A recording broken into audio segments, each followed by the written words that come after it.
अदानी को सब मुंबई की जो ज़मीनें हैं महाराष्ट्र सरकार से दी जा रही है। हमारे साथ इसके बातचीत करने के लिए नसीम खान जी है। सर, मुंबई की जो भी ज़मीनी है जो अदानी को दिए जा रहे हैं, ऐसा आरोप किया जा रहा है, क्या कहना चाहोगे इस पर? आरोप नहीं, सच्चाई है। पूरी धारावी अडानी जी को बेच दिया गया। मुंबई का एयरपोर्ट अडानी जी को दे दिया गया, पोर्ट दे दिया गया। अभी बचा क्या है? बची कुछ झोपड़पट्टी थी वो भी दे दिया गया। सॉल्ट एंड लैंड है वो भी दिया जा रहा है। एयरपोर्ट की ज़मीन पर बसे हुए लोगों को पुनर्वसन करने के लिए प्रीमियर कंपनी कमानी कुर्ला में एचडीआईएल कंपनी के मार्फत जो 12,000 घर बनाए थे उसमें से 6,500 घर उनको देने का प्रस्ताव चल रहा है। तो ये सरकार महायुति की सरकार नहीं है, ये सरकार अडानी जी की सरकार है।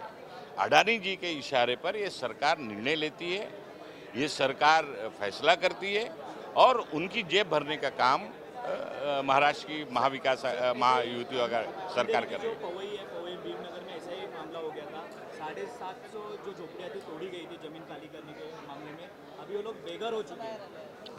3 दिन पहले कांग्रेस की तरफ से हम लोगों ने नाना पटोले जी ने, विरोधी पक्ष नेता जी ने, विजय वडेट्टीवार जी ने, अपर हाउस में भाई जगताप जी ने, सब ने उस प्रश्न को उठाया कांग्रेस पार्टी की तरफ से कि जिस तरह से बिल्डर और पुलिस अधिकारी और स्थानीय नेता और उसी के साथ साथ बिल्डर को मदद करने के लिए जो नेक्सस तैयार करके इस सरकार ने 650 से ज़्यादा परिवारों को, मागासवर्गीय परिवारों को जिस तरह से हटाया है 14 एकड़ ज़मीन पर से और बिल्डर हीरा नंदानी को जेब भरने का काम किया है, उसका निषेध हम लोगों ने किया है। हम लोगों ने मांग की है कि उनका पुनर्वसन होना चाहिए।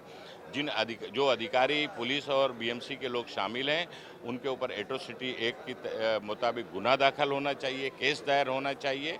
ये हमारी मांग है और उस पर हम लोग कायम हैं।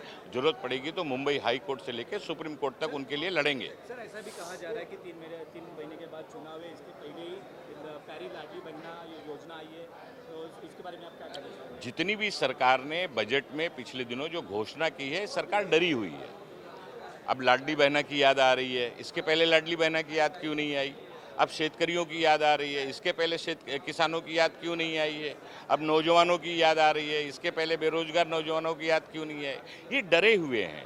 पिछले लोकसभा चुनाव में महाराष्ट्र की जनता ने जिस तरह से इनकी जमानत जब्त करने का काम किया है, इनके पैरों से जमीन खसक गई है।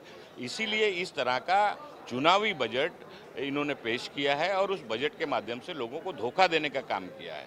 सरकार की तिजोरी खाली है, बजट खाली घोषणा ही करना है, बजट में घोषणा करना है और योजना कोई भी ज़मीन पे लागू होगी नहीं।